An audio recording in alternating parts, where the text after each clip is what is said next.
C'est dans ce quartier commerçant de la capitale que Véronique a choisi de s'installer il y a 5 ans. Avec son mari et ses 2 enfants, la petite famille habite un appartement qui ferait pâlir d'envie bien des Parisiens. Il est niché au fond de cette jolie cour pavée. Cet appartement, le voici, un loft de 150 mètres carrés. Et il est pour le moins original. Si le salon et la salle à manger sont au rez-de-chaussée, tout le reste a été aménagé dans les caves de l'immeuble. Alors là, on se trouve dans la chambre des enfants. Une chambre suffisamment grande pour ses 2 enfants, une bibliothèque qui ouvre sur la suite parentale et même une grande salle de bain. Au total, plus de 60 mètres carrés ont été récupérés en sous-sol. Pourtant, il y a encore 5 ans, n'importe quel acheteur aurait fui, car voilà à quoi ressemblaient les lieux. Ce n'était alors qu'une ancienne usine. Donc là, il s'agit de ma chambre. Donc on voit à quel point c'était humide. Donc, il y avait des taches d'huile, des raccords partout, des néons, pas possible. Et ça, c'est la chambre des enfants. Et les murs pas du tout protégés. En fait, on voit qu'il y a les pierres apparentes partout. Mais Véronique est architecte. Elle a donc su rendre les caves habitables. Elle a surtout résolu le problème majeur des sous-sols, le manque de lumière. La solution que j'ai trouvée et qui correspondait aussi à un budget à nouveau, c'était simplement de monter des petits murets en plâtre et de poser en fait 2 plaques de verre au-dessus. Et en bas, ça fait un éclairage qui est formidable. Voilà. On voit le plafond. Des dalles de verre et des grilles d'aération qui ont permis de métamorphoser ces anciennes caves en un vaste appartement.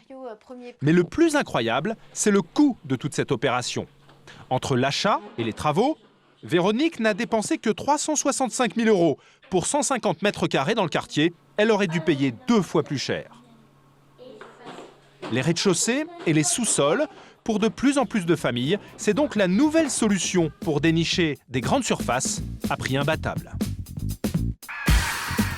Même si la crise est passée par là, le marché immobilier ne s'est pas effondré comme on le pensait. Dans certaines grandes villes, et surtout à Paris, les prix ne baissent pas car la demande reste forte. Résultat, les jeunes couples et les familles nombreuses se ruent sur les derniers espaces libres.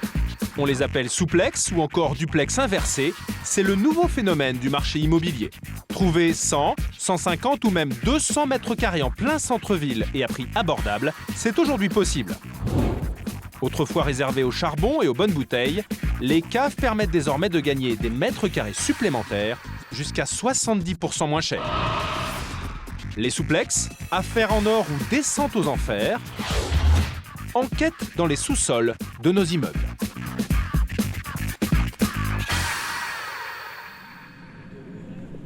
Aujourd'hui, pas besoin de chercher très loin si on veut acheter un souplex. Le bien est original, mais la plupart des agences immobilières en proposent. Car à chaque annonce, les clients se bousculent. Oui, bonjour Véronique, Connexion Immobilier. Véronique Mazot travaille dans cette agence du sud de Paris. En ce moment, elle a plus d'une vingtaine de biens en vente, et parmi eux, un souplex. On va aller voir. Si. 76 mètres carrés sans aucun travaux, vendu 405 000 €. C'est 30% moins cher que le prix du marché. L'annonce ne devrait pas rester longtemps en vitrine. Je pense que c'est un bien qui sera facile à vendre et qui se vendra sans vouloir m'avancer dans le mois. Enfin, Si Véronique est aussi sûre d'elle, c'est qu'en moins d'une semaine, elle a déjà reçu une quinzaine d'appels pour ce bien. Ce matin-là d'ailleurs, un couple a rendez-vous à 2 pas de l'agence pour le visiter. Bonjour. Bonjour. Comment allez-vous? Gilles et Brigitte, un couple de Parisiens, cherchent un appartement plus grand. Je vous en prie. Et à première vue, cette ancienne blanchisserie fait déjà son petit effet. Donc la pièce à vivre, donc ils avaient organisé ça à l'époque, ils avaient fait un petit coin séjour ici, un petit coin salle à manger, après bon, c'est comme on veut. Il y a une cuisine américaine, une Donc là, moi, j'ai petite vu cour sur les photos, privative. quand elle avait un petit peu Mais Véronique s'empresse de leur montrer le gros plus de l'appartement. Donc on va descendre. Le Ça sous-sol. qui est côté atypique de Le l'appartement. côté atypique, c'est cet escalier qui n'a pas bougé. Au bas de l'escalier, une trentaine de mètres carrés ont été aménagés dans l'ancienne cave. Et un puits de lumière. Et À peine arrivée sous le puits de lumière, la cliente a déjà plein d'idées en tête. Trouvé dans d'autres souplex. Mais bon, là, je vois déjà des. Par contre, tout de suite, là, oui, moi, je vois quelques suspensions, plantes vertes, Vous avec imaginez la lumière. Ah oui, non, Mais alors que sa femme s'y voit déjà, Gilles, lui, s'inquiète un peu. Il cherche à vérifier l'état des murs, car à certains endroits de la cave, l'humidité se fait sentir. C'est peut-être un peu des plaques d'humidité, qui ont été grattées. Non. Mais pour l'agent immobilier, rien de grave. Un coup de pinceau et c'est réglé. Ça, Je sais pas, ils ont dû réenduire un petit peu. Il y a un raccord de peinture à faire de toute façon par-dessus. Un peu d'humidité, des plafonds bas. Malgré ces inconvénients, pour le couple, l'occasion est tentante de s'offrir un appartement original avec une décote de 30% par rapport au quartier. Atypique plus décote, ça fait beaucoup d'intérêt. Voilà, Pour des surfaces pareilles, pour avoir une chambre supplémentaire pour les amis qui viennent de province, bon, mais c'est vrai qu'actuellement, on ne pourrait pas accéder à 80 mètres carrés. Gilles et Brigitte ont l'air séduits, mais il va falloir se décider rapidement. Car Véronique l'affirme, ils seraient loin d'être les seuls sur l'affaire. Prix de vente. Vous avez beaucoup de visites déjà à faire ou J'en ai pas mal de programmés, oui, maintenant. Est-ce ou non une technique commerciale? J'en ai une demain, mon collègue aussi en a dessus. En tout cas, dans les agences, comme celle de Véronique, les plus beaux souplex partent très vite. Au revoir. Au On revoir. vous donne des nouvelles. Et puis pour À Paris, près d'une centaine de duplex inversés comme celui-ci sont à vendre en ce moment. J'attends votre appel et quand vous voulez pour la visite. Et entre agences, la concurrence fait rage pour être le premier à décrocher la vente. Et la commission qui va avec, jusqu'à 7% du prix. Une bagarre commerciale qui profite à un nouveau venu. Vendre des appartements en rez-de-chaussée et notamment des souplex, ce site internet en a fait sa spécialité. Au rez-de-chaussée de cet immeuble haussmannien, voici le petit bureau de cette agence un peu particulière. Ah, vas-y, tiens, regarde un peu. Les créateurs du site, Fabien Garcelon et Damien Desjardins. Leur business, une toute petite structure, lancée l'été dernier, mais qui va déjà dépasser 150 000 € de chiffre d'affaires cette année. Sympa. Hein. Super bien entretenu. Ouais. Il y a un gardien? C'est Fabien, chasseur d'appartements pendant 3 ans, qui a senti le filon. Des rez-de-chaussée et des souplex, il en propose une trentaine sur son site. Et pour se faire connaître, une seule solution, être incontournable sur le net. Donc c'est là-dessus qu'on se bat pour pouvoir avoir une visibilité. Voilà, donc là, Pour apparaître en premier sur les moteurs de recherche et passer devant les autres agences, il dépense 4 000 € par mois. Pour nous, c'est une vraie vitrine. Un gros budget pour Fabien et Damien qui ne se versent pas encore de salaire. Car ils ont aussi beaucoup investi dans leur site pour conclure les ventes au plus vite. Contrairement aux grandes agences qui enchaînent les visites, Fabien a trouvé le moyen de gagner du temps en évitant les déplacements inutiles avec les clients. On va cliquer sur visite virtuelle qui permet d'avoir une prévisite du bien dans laquelle on va pouvoir se promener dans la photo à 180 degrés. En fait, ils ont poussé à l'extrême le principe de la visite virtuelle utilisé par de plus en plus d'agences. On peut zoomer sur les moindres détails. Ici, on a un petit doute là, voilà, par exemple au-dessus, on a l'impression qu'il peut y avoir une fissure ici. On va même pouvoir s'amuser à regarder de plus près. Dès le départ, il va falloir nous demander par téléphone directement. Ah, voilà, on a vu une fissure, est-ce que vous pensez que c'est une fissure dangereuse ou pas? Résultat, des visites plus ciblées. En moyenne, Fabien trouve un acheteur 2 fois plus vite qu'une agence classique. Il faut dire aussi qu'avec une trentaine d'appartements, les clients ont du choix dans son catalogue. Car Fabien a tissé un réseau très efficace pour trouver des duplex en sous-sol. Ce jour-là, il a rendez-vous dans cette rue commerçante en plein Paris, près des grands boulevards. Un quartier populaire, mais très recherché, où les prix ont flambé ces derniers temps. Pourtant, l'un de ces rabatteurs a déniché une surface où le mètre carré est bien moins cher. Bien, toi. Ce rabatteur, c'est Evelyne. Elle est agent immobilier et ce souplex, c'est un tuyau de son ex-mari qui travaillait à côté. Ça fait combien de temps qu'il est en vente, ce local? À peu près 2 ans, mais personne ne s'en occupe vraiment. Voilà. Si Evelyne ne le vend pas elle-même, c'est qu'elle commercialise plutôt des immeubles et pas des souplex. Mais si Fabien parvient à trouver un acheteur, ils partageront la commission. Mais encore faut-il le vendre. C'était quoi avant alors? Du textile. D'accord. Ouais. Derrière la porte, un immense atelier. Ouais, bah oui, t'as des fenêtres d'ouvertes là. Que des grands volumes. Ça ne ressemble pas à grand-chose, pourtant très vite, Fabien sent la bonne affaire. Voilà. Ah, c'est top. Je te l'ai dit. Ouais, Je te l'ai dit que tu allais beaucoup aimer. Parce que... Ah oui, ok. Ah, génial. Alors rentre, tu vas voir. Alors là, faut que je... Et pour Fabien, c'est surtout ce sous-sol qui va attirer les clients. Alors, À la lueur d'une lampe torche, notre spécialiste des souplex imagine déjà comment transformer ces 300 mètres carrés d'espace industriel en appart design. Super potentiel. Là, on est sur quelque chose qui est super simple à détruire. Ça n'a rien à voir avec ici, où là, on va avoir un peu plus de destruction. Là, c'est super simple. Donc, vous voyez, regarde, on a déjà un carré ici. Et on le retrouve aussi là-bas. Donc déjà, on peut avoir 2 grandes sources de lumière ici en étant un petit peu malin. On peut aussi s'amuser à se dire, on peut tout à fait faire une grande ouverture centrale en perdant de la surface au sol en haut et en créant à ce moment-là plutôt un univers comme un patio. Mais au-delà de la déco, Fabien va pouvoir avancer un autre argument de poids pour convaincre ses clients. Le prix du mètre carré, 70% moins cher qu'en surface. Et il y a autre chose que Fabien mettra en avant, des économies pour le moins étonnantes. On va économiser sur la taxe foncière, évidemment, puisque cette surface-là n'est pas considérée comme habitat, mais elle est considérée comme un sous-sol. Et puis aussi dans les charges de la copropriété. Là, obligatoirement, on va avoir une décote.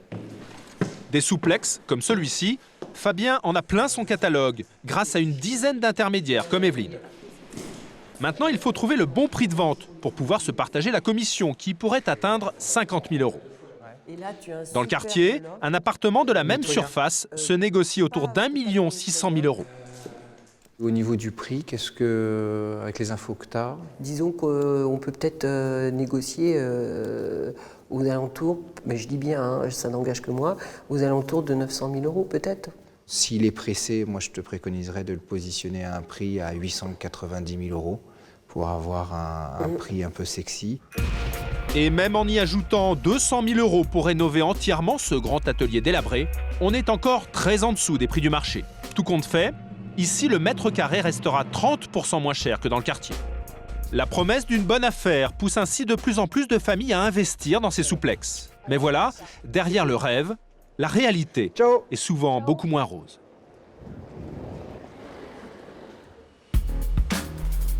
Nous voici dans le 20e arrondissement, un ancien quartier ouvrier en pleine mutation.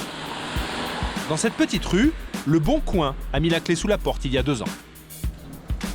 Sylvie Dameron a racheté les locaux du Vieux Bar pour seulement 200 000 €.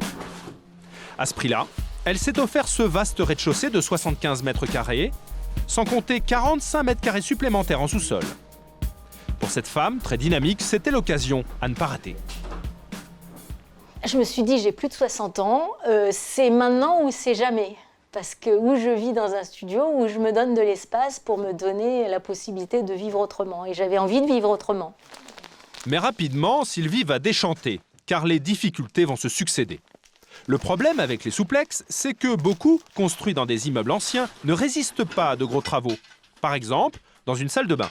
Quand j'ai voulu poser la baignoire ici, j'ai soulevé le carrelage pour voir si c'était une dalle de béton, enfin qu'est-ce qu'il y avait en dessous. Et en dessous, je voyais la cave de mon voisin, parce qu'en fait, tout le torchis qui était sous le carrelage, comme le bar, il l'avait à grande eau et tout le torchis était parti. Et il n'y avait que le carrelage, on marchait sur le carrelage.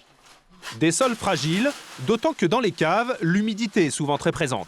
Car habiter un souplex, c'est d'abord vivre au bas de toutes les canalisations d'eau usée d'un immeuble. Ce problème des fontes de canalisation de l'immeuble qui étaient poreuses et qui se déversaient ici, il y avait des fuites désagréables, odorantes. Il a fallu aussi attendre 6 mois qu'il les refasse, c'était un peu long. Donc les 8 premiers mois, j'ai rien pu faire en fait. J'ai commencé les travaux au bout de 8 mois en fait. Résultat des courses, 2 ans après son installation, Sylvie vit toujours au milieu des travaux. Des risques liés à la nature même de ces biens immobiliers. Car en réalité, ces rez-de-chaussée avec cave sont la plupart du temps d'anciennes boutiques ou des ateliers. Seulement les transformer en appartements est loin d'être une formalité car, au-delà des travaux, il faut surtout décrocher une autorisation. Et c'est souvent un vrai casse-tête. Depuis des mois, l'occupant de cette ancienne boutique dans le sud de Paris en fait les frais. Éric Hogel a aménagé ici un petit appartement familial pour sa femme et ses 2 enfants. Un souplex classique avec un rez-de-chaussée et par cette trappe dans le salon, un accès au sous-sol. Une jolie cave voûtée. C'est l'ancienne réserve de la boutique qu'il est en train de retaper. Elle est saine, elle est viable et j'y ai moi-même travaillé pendant quelques années. Donc je peux vous dire qu'on y est bien, elle est tout à fait agréable.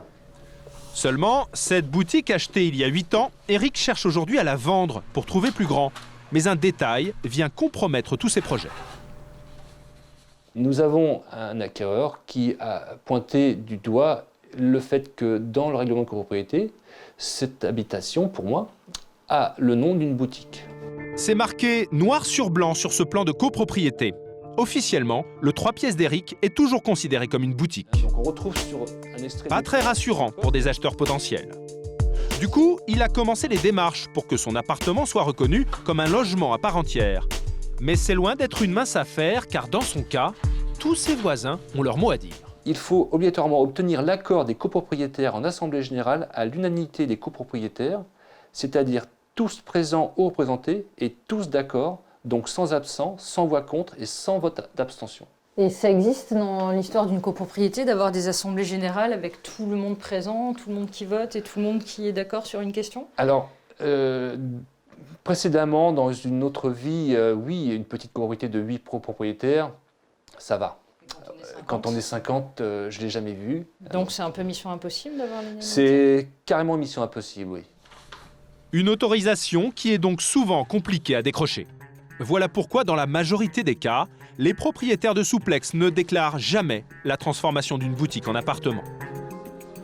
Et pourtant, ils sont en infraction totale avec la loi, car même avec l'accord des voisins, une dernière personne a son mot à dire sur l'aménagement d'un souplex. Il s'agit de l'administration. À la préfecture de Paris, c'est Pascal Tassery qui, en dernier lieu, autorise ou refuse la transformation d'un sous-sol en duplex habitable.